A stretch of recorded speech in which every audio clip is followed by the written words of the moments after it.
नमस्कार दोस्तों, मैं डॉक्टर अनिल कुशवाहा। दोस्तों, आज जो लेकर चल रहे हैं या जो चर्चा का विषय लेकर चल रहे हैं, काफ़ी गंभीर विषय है। और केवीएस की चूँकि वैकेंसी आ चुकी है, तो ये जो टॉपिक है, ये केवीएस को टारगेट करके है और यहाँ से केवीएस में क्वेश्चन आने चाहिए।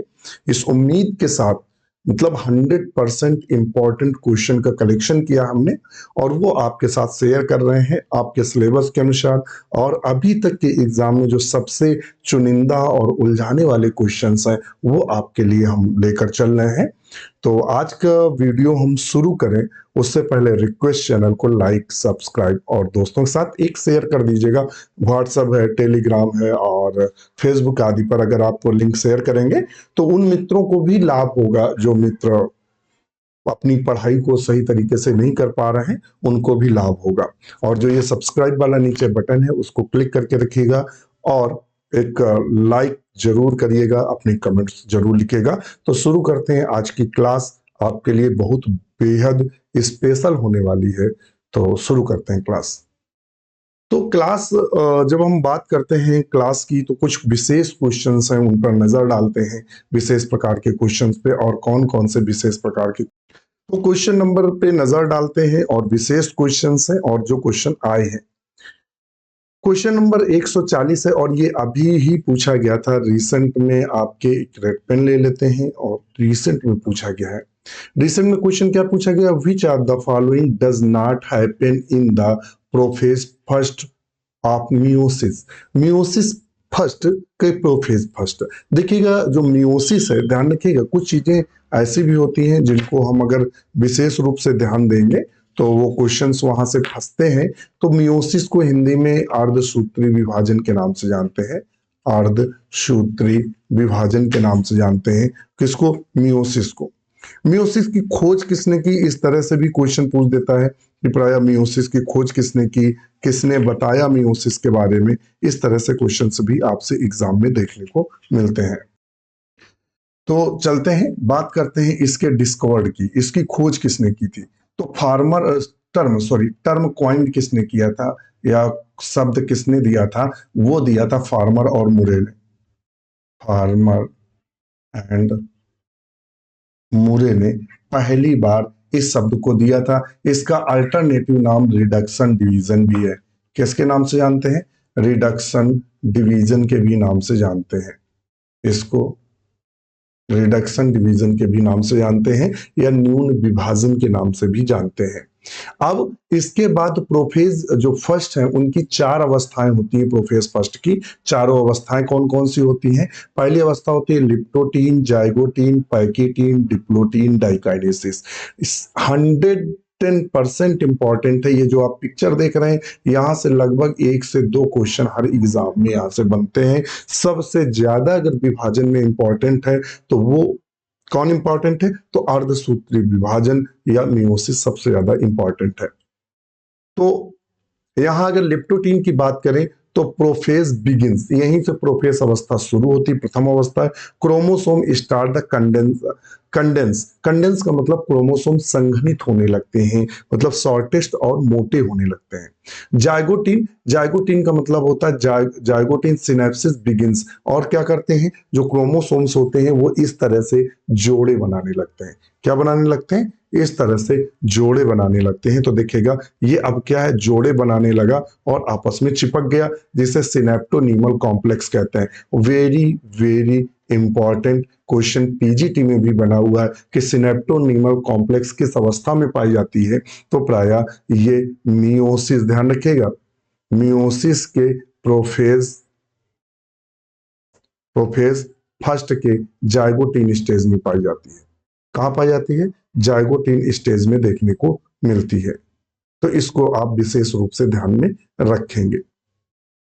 तो ऑप्शन क्या सही करेंगे? अभी तो पैकेटिंग की बात करें तो क्रॉसिंग ओवर डीएनए एक्सचेंज। इस समय क्रॉसिंग ओवर पूछ देता है, डायरेक्ट क्वेश्चन पूछता है क्रॉसिंग ओवर किस अवस्था में होता है। तो क्रॉसिंग ओवर इसी अवस्था में पाया जाता है, पैकेटिंग में। नॉन सिस्टर क्रोमैटिड्स के मध्य होता है। डिप्लोटीन में क्या होता है? सिनेप्सिस इंड्स होता है। जो अभी ये सिनेप्सिस हुई थी ये खत्म होती है। चीजमा, विजुअल चीजमा हमें दिखाई देते हैं और within bivalent. Prophase end, prophase अवस्था खत्म होती है, न्यूक्लियर मेम्ब्रेन डिजनरेटेड होती है। तो ये पांचों के वो मुख्य गुण हैं जो आपसे एग्जाम में डायरेक्ट टू डायरेक्ट पूछे जाते हैं। तो इसमें ये तो सब हो रहा है, क्वेश्चन में उसने पूछा क्या है, डज नॉट, नहीं पाया जाता है।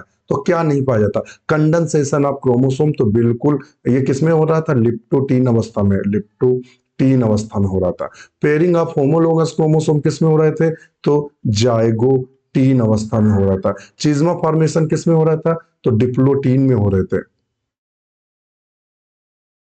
डिप्लोटीन में हो रहे थे। सेग्रीगेशन, सेग्रीगेशन आपने यहां कहीं भी सेग्रीगेशन नहीं देखा है, तो ऑप्शन क्या नहीं पाता है, तो प्राय सेग्रीगेशन केवल एनाफेज में होता है, तो सेग्रीगेशन नहीं होता है। तो टीजीटी बायोलॉजी 31/7/2021 को जो एग्जाम हुआ था यूपी में, उसका ये क्वेश्चन है, सेम टू सेम क्वेश्चन पूछा था। नेक्स्ट क्वेश्चन चलते हैं। नया क्वेश्चन क्या कह रहा है, in prophase meiosis chiasmata are due to, ध्यान रखिएगा, प्रोफेज ऑफ मियोसिस चीजमा या chiasmata are due to, chiasmata कब बनते हैं, तो चीजमेटा का निर्माण कब हो रहा है, तो यहाँ मतलब कह रहा है और चीजमेटा के बाद क्या होता है, ये कह रहा है, म्यूटेशन होता है, नहीं, क्रॉसिंग ओवर होता है।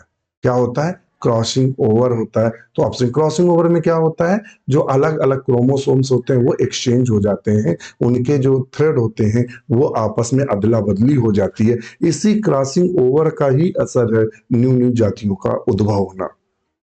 तो ऑप्शन ये अभी यूपी पीजीटी में 17/8/2021 को सेम टू सेम क्वेश्चन बना है। नेक्स्ट क्वेश्चन पर चलते हैं। General life cycle has the sequence, general life cycle जो जीवन चक्र होता है, तो जीवन चक्र कैसा होता है उस पर चर्चा कर लेते हैं। तो देखिएगा, जो लाइफ साइकिल होती है या जीवन चक्र होता है, तो पहले क्या होता है, स्पोरोफाइट यानी डिप्लॉयड अवस्था आती है, डिप्लॉयड में होता है मियोसिस, क्या होता है, मियोसिस अर्धसूत्री विभाजन। तो क्या बन जाते हैं, हैप्लॉइड गैमीट बन जाते हैं, क्या बन जाते हैं, हैप्लॉइड गैमीट बन जाते हैं। गैमीट बनने के बाद इनमें क्या होता है, इनमें होता है फर्टिलाइजेशन, फर्टिलाइजेशन होता है, और फर्टिलाइजेशन के बाद दो गैमीट आपस में पुनः मिलकर टू एन स्टेज बना देते हैं। तो देख लेते हैं, हैप्लॉइड फिर मियोसिस, तो हैप्लॉइड में कभी मियोसिस होती नहीं, पहला ऑप्शन गलत करो। 2n बिल्कुल डिप्लॉइड है, सही है। अर्धसूत्री विभाजन बिल्कुल हो रहा है, हैप्लॉइड स्ट्रक्चर बना, बिल्कुल बना, फर्टिलाइजेशन हुआ और 2n स्टेज बनी, बिल्कुल सही। तो ऑप्शन बी को बिल्कुल सही करेंगे। टीजीटी 7/8/2021 को सेम टू सेम क्वेश्चन पूछा गया या सेम टू सेम क्वेश्चन बना, किसमें, इसी 7/8। तो इसमें से ऑप्शन हम क्या सही करेंगे, तो ऑप्शन बी को सही करेंगे। किसको सही करेंगे, ऑप्शन बी को बिल्कुल सही करेंगे। बिल्कुल सिंपल क्वेश्चन था और ये कॉमन सेंस पे था, बिल्कुल केवीएस और टीजीटी पीजीटी का लगभग क्वेश्चन सेम आते हैं, कठिनता सेम होती है, क्वेश्चंस का लेवल कम ज्यादा हो सकता है, कठिनता सेम होती है। तो नेक्स्ट क्वेश्चन पर चलते हैं, 143 नंबर पे। Total number of mitochondria in a cell remains constant after division because, कहता है जो माइटोकॉन्ड्रिया होते हैं, कोशिकांग, माइटोकॉन्ड्रिया क्या एक कोशिकांग है, कोशिका के अंदर पाए जाने वाला अंगक है, अंगक या ऑर्गेनेल्स है। तो ये कहता है कि डिवीजन के बाद कोशिका जब डिवाइड होती है तो कांस्टेंट होते हैं। अगर 20 है, मान लेते हैं इस पेरेंट सेल में 20 है और इसके बाद दो सेल्स बनी, तो यहाँ अगर 20 है तो कहता है यहाँ भी लगभग कांस्टेंट बने रहते हैं 20। ये कैसे होता है, तो de novo synthesis new mitochondria, fragmentation of mitochondria, number of maintain due to the fertilization, mitochondria also divide by the fusion into two parts. तो ऑप्शन क्या लगाएंगे, डी को सही करेंगे, यानी माइटोकॉन्ड्रिया में फ्यूजन होता है और दो माइटोकॉन्ड्रिया में बट जाती है। यदि आप चाहते हैं कि केवीएस में हमें जॉब सिक्योर चाहिए, और एक बड़ी खुशखबरी भी है, खुशखबरी क्या है, खुशखबरी ये है कि अब 100 नंबर का आपका सब्जेक्ट हो गया है, 100 नंबर का सब्जेक्ट हो गया। अगर सब्जेक्ट में आप थोड़ा सा स्कोर खींच ले गए तो आपके सिलेक्शन को कोई रोक नहीं सकता। तो ज्यादा महत्वपूर्ण हो गया है सब्जेक्ट। तो अगर आप हमारे साथ तैयारी करना चाहते हैं तो हमारा एक केवीएस और प्लस जीआईसी का एक कॉम्बो बैच है जिसकी मेंबरशिप केवल 1099 है। आज ही ले लीजिए। जो भी क्लासेस हुई हैं वो भी क्रम से ऐप पर आपको मिलेंगी, नई क्लासेस होंगी वो भी लाइव सेशन में और लिस्ट में अवेलेबल है सारी क्लासेस। इसके अलावा और इसके फायदे क्या है, आपको नोट्स सारे अवेलेबल होंगे, आपको प्रैक्टिस सेट अवेलेबल होगा, आपको डिस्कशन रात्रि में होता है वो पूरा का पूरा अवेलेबल होगा। इसके अलावा जीएस के नोट्स भी अवेलेबल होंगे। ये सब फ्री ऑफ कास्ट है, कोई भी एक्स्ट्रा और हिडन चार्ज नहीं है। यदि आपको ईएलटी प्लस टीजीटी और पीजीटी का बैच लेना चाह रहे हैं तो उसकी मेंबरशिप सिर्फ 1199 है। ये तो आपको टीजीटी पीजीटी का एग्जाम खत्म होने के बाद जब तक यूपी में एलटी का नहीं होगा तब तक रहेगा, और नोट्स प्रैक्टिस से डिस्कशन सब मिलेगा। और यदि आप केवल टीजीटी और पीजीटी का बैच लेना चाह रहे हैं तो वो 999 का है, और इसमें भी आपको नोट्स प्रैक्टिस से डिस्कशन सब अवेलेबल रहेगा, सारी क्लासेस अवेलेबल रहेंगी। आज ही करें, जल्दी करें। अगर आप इतना सोचेंगे विचारेंगे लें ना लें क्या लें, इतनी बड़ी मेंबरशिप नहीं है कि आपका बहुत जिंदगी में उथल पुथल आएगा, बड़ी रकम आप दे रहे हैं। एक छोटी सी मेंबरशिप रखी गई है, आज ही जुड़ें। और मैं वादा करता हूं कि आप केवल हफ्ते भर हमें फॉलो करेंगे, आप में अजीब कॉन्फिडेंस आ जाएगा और आपको लगेगा हम एग्जाम निकाल सकते हैं। लगभग 300 मित्र हमारे अब तक 300 मित्र अभी तक बायोलॉजी के क्षेत्र में, वो चाहे पीजीटी हो चाहे टीजीटी हो, असिस्टेंट प्रोफेसर हो, केवीएस हो, आदि परीक्षाओं में सफल होकर नौकरी पास चुके हैं। आप भी उनका हिस्सा बने और हमारे साथ जुड़े। चलिए नेक्स्ट क्वेश्चन पर चलते हैं, और किसी भी क्वेरी किसी भी जानकारी के लिए इस नंबर पर हमें कॉल आप कर सकते हैं, कॉल कर सकते हैं। और हमसे जुड़ने के लिए डॉक्टर नोट्स बायोलॉजी ऐप है जिसे गूगल प्ले स्टोर से डाउनलोड करके साइन अप करके वहां आप जुड़ सकते हैं। क्वेश्चन है, which of the following statement is false? इनमें से कौन सा स्टेटमेंट या जो बात कही गई है वो असत्य है? कौन सी असत्य है? तो उसने कहा है cells at the end of prophase do not show Golgi bodies and endoplasmic reticulum.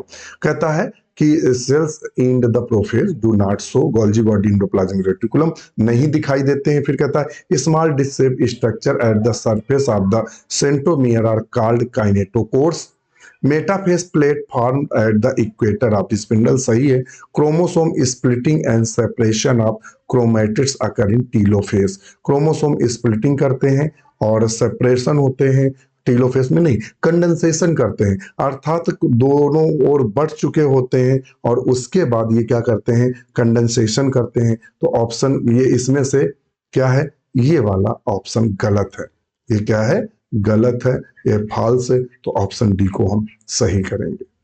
Next question है, कैंसर इज, कैंसर क्या है? तो देखिए कैंसर में क्या होता है, कैंसर में जो सेल होती हैं वो क्या कह सकते हैं, डिवीजन जो होता है, सेल डिवीजन होता है वो फास्ट हो जाता है और इरेगुलर हो जाता है। कैसा हो जाता है, या अनकंट्रोल्ड हो जाता है, कंट्रोल्ड हो जाता है, बिना कंट्रोल के डिवीजन होता है, जिससे हमें पता चलता है कैंसर है, ट्यूमर बन जाते हैं। तो वो किसके कारण होता है, तो वही लिखा है अनकंट्रोल्ड माइटोसिस। किसके कारण होता है, सूत्री विभाजन के कारण होता है। क्योंकि ये जो पाया जा रहा है वो वेजिटेटिव सेल में पाया जा रहा है, वेजिटेटिव सेल में पाया जाता है, जिसे हम कायिक कोशिका बोलते हैं, और कायिक कोशिका में माइटोसिस ही होता है। टीटोपोटेंसी क्या होता है, सेल की वो क्षमता जिससे नए जीव को जन्म देने की क्षमता हो, तो उसे हम टीटोपोटेंसी कहते हैं। नेक्स्ट क्वेश्चन है 146 number, A biochemist measure the amount of DNA. एक जो बायोकेमिस्ट होता है वो डीएनए का जो अमाउंट होता है उसको नापता है in the cells growing in laboratory. जब लेबोरेटरी में सेल ग्रो कर रही होती है या वृद्धि कर रही होती है कोशिका, उस समय उसको वो नापता है। The amount of DNA would be found to double, और कब डबल हो जाता है, जब मापता है वो डबल कब देखने को मिलेगा। तो देखिएगा 4 अवस्थाएं होती हैं सेल साइकिल, जब आप पढ़े होंगे, क्या पढ़े होंगे, सेल साइकिल। सेल साइकिल में 4 अवस्थाएं होती हैं, G1 स्टेज, यस और G2 स्टेज और यम फेज। G1 स्टेज में क्या होता है, अगर हम जीवन स्टेज की बात करें कि जीवन में क्या होता है, तो जीवन में प्रोटीन सिंथेसिस आदि होती है। क्या होती है, तो जीवन में प्रोटीन सिंथेसिस आदि होती है या प्रोटीन का संश्लेषण होता है जीवन में। तो जीवन में क्या लिखेंगे? प्रोटीन सिंथेसिस करना। यहां से क्वेश्चन फंसेगा, प्रोटीन सिंथेसिस करना, प्रोटीन से। और क्या होता है? इसी में आरएनए सिंथेसिस होती है। क्या होती है? आरएनए का सिंथेसिस होती है। और क्या होता है? इसी में एंजाइम सिंथेसिस होते हैं, एंजाइम बनते हैं। इसी में एटीपी बनता है। किस अवस्था में? जीवन अवस्था में। यस अवस्था में क्या होता है? यस अवस्था की बात करें तो एक बोर्ड ले लें,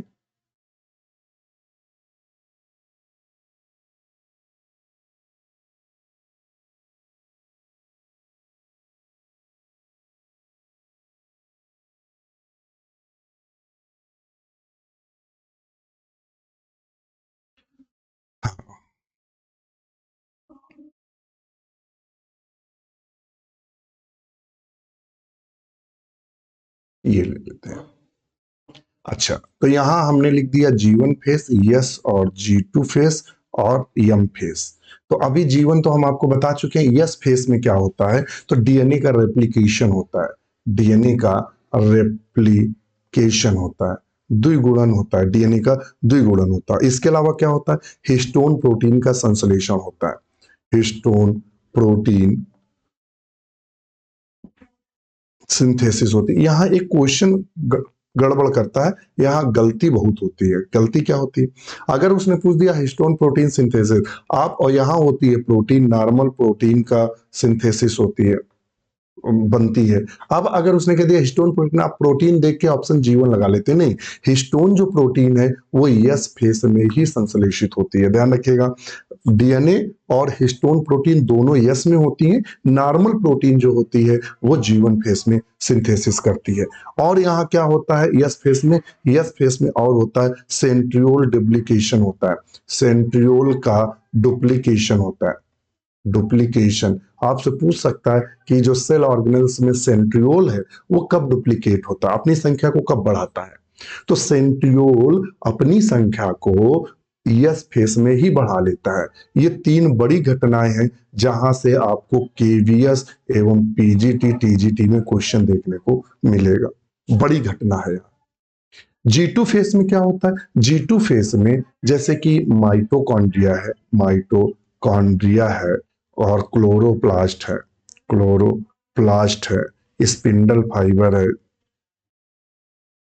फाइबर है, आदि का निर्माण होता है, यहाँ इनका निर्माण होता है। और यम फेस क्या होती है? ये डिवीजन फेस है। इसके बाद कोशिका विभाजित हो जाती है। अब चलते हैं क्वेश्चन पर। क्वेश्चन क्या कह रहा था? क्वेश्चन कह रहा है कि कब डबल होता है।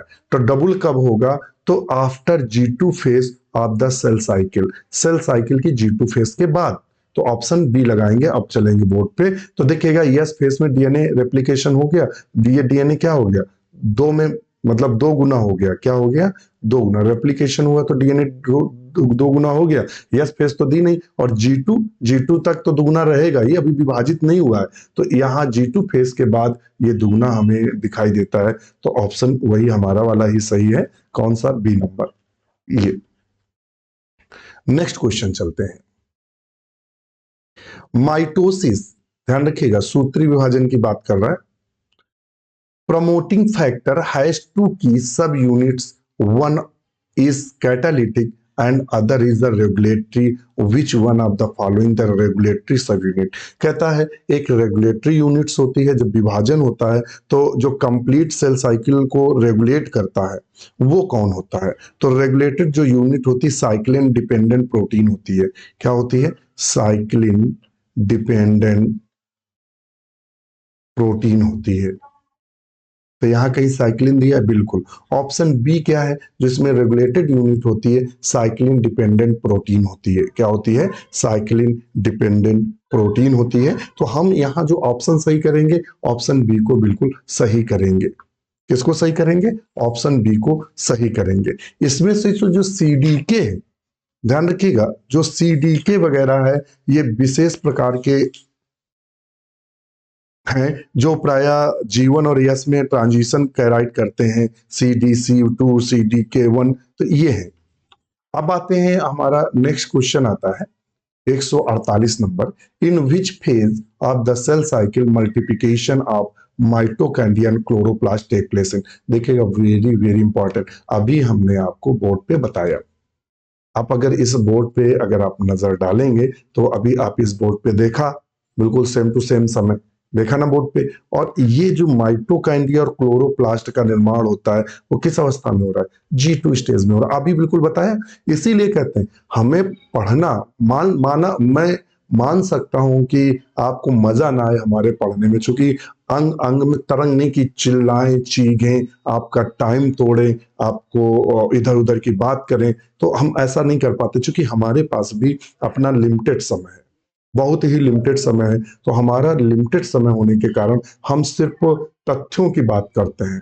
हम क्लास को रबड़ की तरह बढ़ाते ही नहीं है, डाटा रबड़ की तरह नहीं बढ़ाते हैं। अभी देखिए, ये हमने आपको डाटा दिया और एक क्वेश्चन ये लगभग हमें लगता है चाहे उत्तराखंड में या बिहार पीजीटी में या फिर केवीएस में ये क्वेश्चन आया है, क्योंकि हमने लिया है तो किसी न किसी एग्जाम में आया तभी लिया है।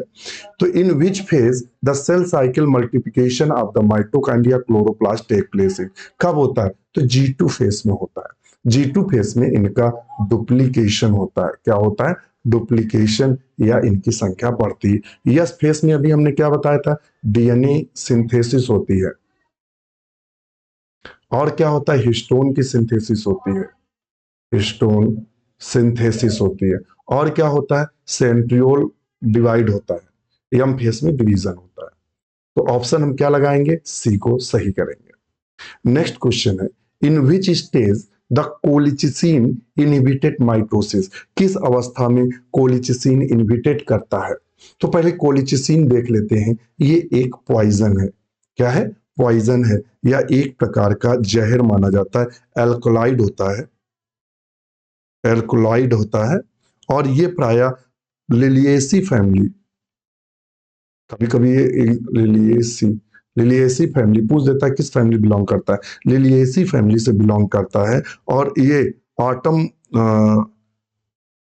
क्लोचिसियम ऑटोमिनैली नाम का पौधा होता है, उससे इसको प्राप्त किया जाता है। और ये क्या करता है? ये स्पिंडल स्पिंडल जो होते हैं उसके फॉर्मेशन को अरेस्टेड कर देता है। क्या कर देता है? अरेस्टेड, मतलब जो स्पिंडल फॉर्मेशन होता है उसको रोक देता है। तो उसको रेक देता है। तो जो, और ये कब होता है? मेटाफेस स्टेज में होता है।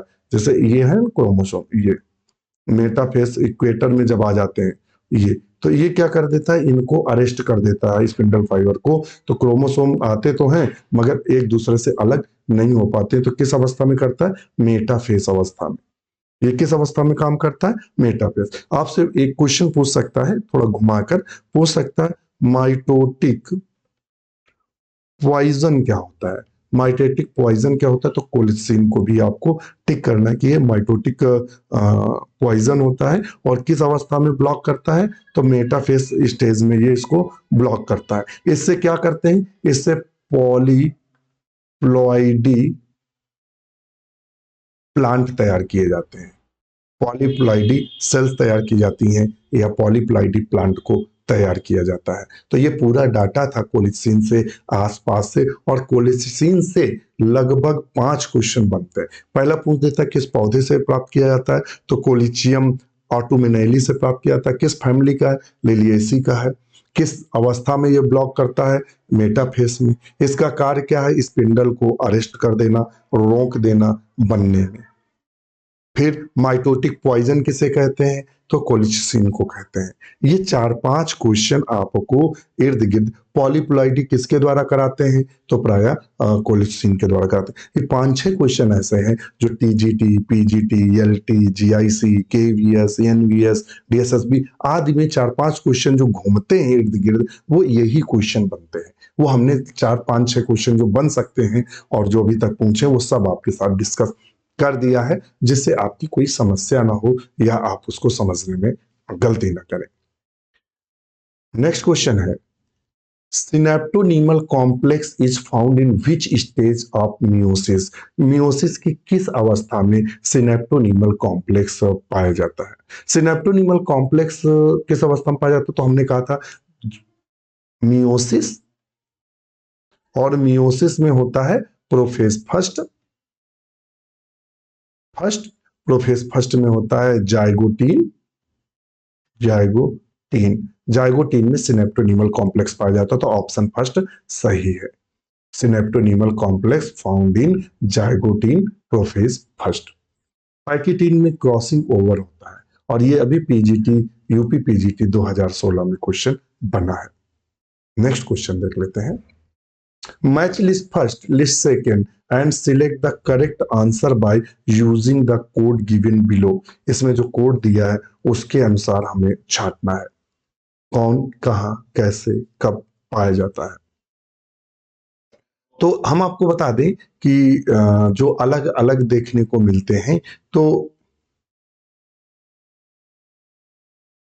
ए में 11, उसका मतलब कहना कि जो डीएनए होता है, ये मान लेते हैं डीएनए है, और डीएनए के एक घुमाव में, यानी यहां से यहां तक कितने न्यूक्लियोटाइड पाए जाते हैं, उसका कहना ये। तो बी में जो है वो 10 पाए जाते हैं, यानी जो डीएनए, ये सब डीएनए ए, डीएनए बी, डीएनए सी, डीएनए जेड। तो जेड में कितने पाए जाते हैं? 12।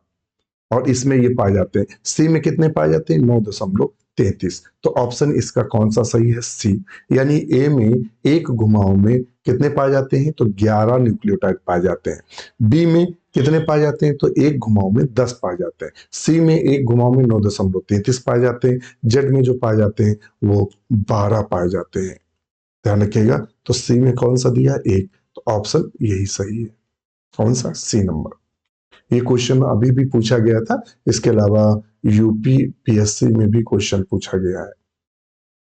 नेक्स्ट क्वेश्चन चलते हैं। The cellular events that corresponds to the Mendel's law of independent assortment is. कहता है जो सेलुलर इवेंट्स होता है मेंडल्स लॉ इंडिपेंडेंट असॉर्टमेंट, वो किस फेज में? तो मेटाफेज फर्स्ट में। कब होता है? Metaphase first. तो ऑप्शन सी को सही करेंगे। नेक्स्ट क्वेश्चन है, in human during cell cycle G one phase last for the about. कितने समय की होती है, कितने घंटे की होती है? तो इनका चूंकि चूंकि जो टाइमिंग चलता है वो 11 घंटे, 8 घंटे, 4 घंटे, 1 घंटे। 18, 19, 19, 4, 23, 24, टोटल 24 घंटे की अगर लेके चलेंगे, ध्यान रखिएगा, 24 घंटे की लेके चलेंगे सेल साइकिल, तो वो लगभग कितनी देर में होती है? तो ये, यानी ऐसे ले लेंगे G1, S, G2 और यम फेस। तो G1 जो होती है वो 11 घंटे की होती है, यस 8 घंटे की होती है, G2 4 घंटे की होती है, ये 1 घंटे की होती है। तो वो कह रहा है कितना? G1, और G1 कितने घंटे की हो रही? 11। और ये किसके नजदीक है? 10 के। तो ऑप्शन सी सही करेंगे।